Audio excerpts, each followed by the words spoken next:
माँ चली अमेरिका। नीति का नेचर बचपन से ही शर्मिला था।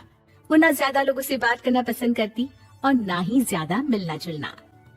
निधि, ये पैसे ले जरा और बाजार से चीनी तो ले आ।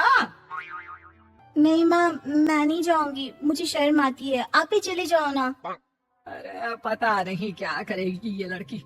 जीवन में कभी कुछ किया ही नहीं सिवाय पढ़ाई और घर के कामों के। इसकी शादी भी आसपास ही कहीं करवा दो, दूर जाकर इसका गुजारा कैसे होगा। निधि सुनती सबकी, समझती भी, लेकिन चुप करके रह जाती। एक दिन पिता के दोस्त अपने परिवार के साथ निधि के घर खाने पर आते हैं। उनकी बेटी बहुत ही स्मार्ट होती है। दीदी बेटा, वीणा के साथ बात करो। देखो, अंकल की बेटी भी आई है उनके साथ। निधि वीणा के साथ वहीं बैठ जाती है। चलो ना अंदर चलते हैं, यहाँ कहाँ बड़े लोगों के बीच बैठे। निधि माँ की तरफ देखती है और अंदर चली जाती है। वैसे मैंने ना अपना चैनल खोला है, तुम सब्सक्राइब करना उसमें। मैं ना ब्यूटी और फैशन की बात करती हूँ। ये देखो। ओह, इतने सारे लोगों के सामने तुम कैसे इतना बोल लेती हो?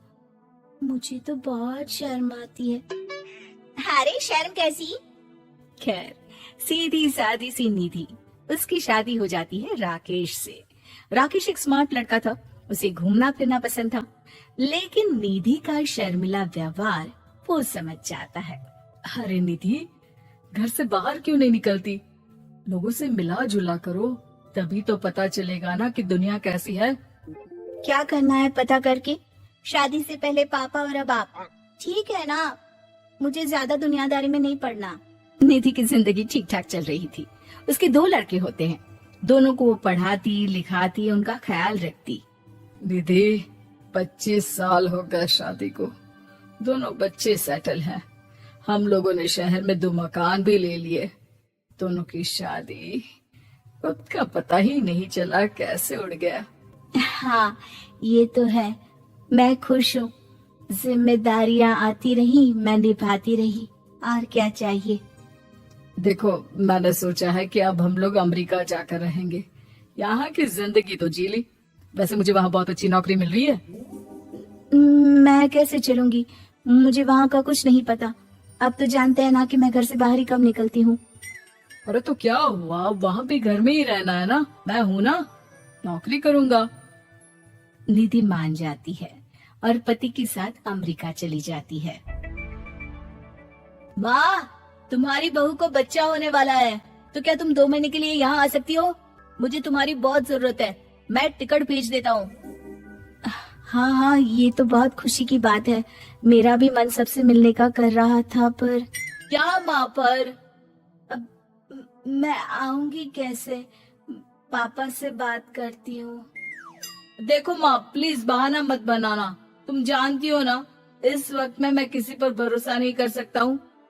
निधि पति को सारी बात बताती है। क्या आप भी चलेंगे? निधि, आने जाने में बड़ा खर्च हो जाएगा, ऊपर से मुझे यहाँ छुट्टी नहीं मिलेगी। बहू पर वक्त ऐसा है कि तुमको तो जाना ही पड़ेगा। मैं अकेले दुकान तक तो नहीं जा पाती, इतनी दूर भारत कैसे जाऊंगी? मुझसे नहीं होगा। लेकिन सबके कहने पर निधि को जाना ही पड़ता है। एयरपोर्ट में घबराई निधि एक मुसाफिर से कहती है, मैं ना भारत जा रही हूँ, दिल्ली जाने वाली फ्लाइट। सब मिलकर निधि की मदद करते हैं और फाइनली निधि भारत पहुंच जाती है, जहां बेटा उन्हें घर ले आता है। वाह माँ जी, यहाँ तो मैं भोपाल तक नहीं जा पाती, आप अमेरिका से आ गई। भाई, चालाकी तो औरतों में होनी ही चाहिए। यहाँ हम बुद्धू के बुद्धू रह गए। निधि इतनी दूर और लंबा सफर करके थक जाती है। वो चुपचाप बैठ जाती है। बैठना नहीं है माँ जी, बच्चा बच्चा पकड़ना है, ये लीजिए। और हाँ, घर का काम तो मैं करूंगी नहीं, जानती है ना शरीर कच्चा सा है, तो मुन्ने को सुलाकर कुछ बना लीजिएगा। निधि को बहू का व्यवहार बहुत बुरा लगता है। जैसी भी थी, पिता और पति की हमेशा लाडली रही थी निधि। निधि बेटे की तरफ देखती है। माँ, वो काम वाली कोई मिल नहीं रही है ना, मैं देखने की कोशिश तो कर रहा हूँ, जैसे ही मिल जाएगी वो संभाल लेगी सारा काम। अरे कैसी बात कर रहे हो? जब पहले मैंने कहा था कि अमेरिका से इनके टिकट में जो पैसा खर्च कर रहे हो उतने में नौकरानी रख लो। तो नहीं, मेरी बात पर विश्वास नहीं था कि ना कोई मेरे बच्चे को अच्छे से नहीं संभालेगा। अब इनका भी खर्चा और नौकरानी का भी खर्चा। अरे ना जी ना, मैं नहीं संभाल सकती। निधि जैसे तैसे 2 महीने रहकर वापस अमेरिका चली जाती है, लेकिन वहां जाते ही जैसे राकेश उसे देखता है, उसके गले लग जाता है। ये क्या हालत बना रखी है निधि, कैसी लग रही हो? खाना नहीं खाती थी क्या? क्या हो गया? निधि पति से कुछ नहीं कहती, बस रोती ही चली जाती है। मैं नहीं चाहूंगी कभी भी भारत, आप मुझे हमेशा यहीं रखना अपने पास। राकेश बेटे को फोन करता है। तुम्हारी माँ की जो दुर्दशा करके तुमने भेजा है ना, मुझे पता होता तो मैं अपनी बीवी को कभी तुम्हारे पास नहीं भेजता। पापा, आप तो रीना का नेचर जानते हैं ना, वो माँ पर हावी रहती थी। अब मैं तो ऑफिस चला जाता था, वो माँ पर जुल्म करती है, और माँ भी इतनी सीधी है कि चुपचाप सहती रही। मुझे माफ कर दीजिए पिताजी।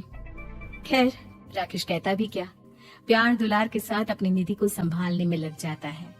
लेकिन कहते ना, वक्त हमेशा एक सा नहीं रहता। अमेरिका में ही राकेश की मृत्यु हो जाती है और निधि अकेली रह जाती है। बड़ा बेटा कहता है, माँ भारत चलो ना, हम लोग साथ रहेंगे।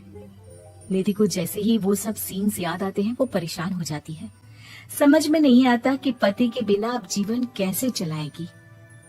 मैंने सारा जीवन घर का काम किया, घर देखा और जिंदगी चलाई, लेकिन जिस घर में रही सबने प्यार दिया, मैं वहां नहीं जाना चाहती। तभी राकेश जिस कंपनी में काम करता था, उसका मालिक निधि के घर आता है। वो भी भारतीय ही होता है। दीदी, राकेश ने आपके बारे में बताया था।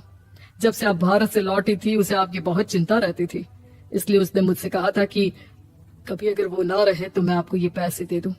और हाँ, हम लोगों की कंपनी में आपके लिए नौकरी भी है। निधि पति के पैसे देखकर मन में तसल्ली करती है और नौकरी के लिए हाँ कर देती है। अरे पागल है क्या माँ, कैसे नौकरी करोगी? ये अमेरिका है, दिल्ली नहीं। वहाँ तो तुम घर से निकल भी नहीं पाती थी, यहाँ कैसे? मेरे पति, मेरे पिता मुझे खुश देखना चाहते थे। वो लोग जब तक थे, मुझे किसी चीज के लिए ना फोर्स किया, ना कभी कमी होने दी। पर अब मुझे जीवन जीने के लिए घर से निकलना ही होगा। बेटा, तुम तो अगली फ्लाइट से भारत लौट जाओ, मैं यहीं खुश हूँ।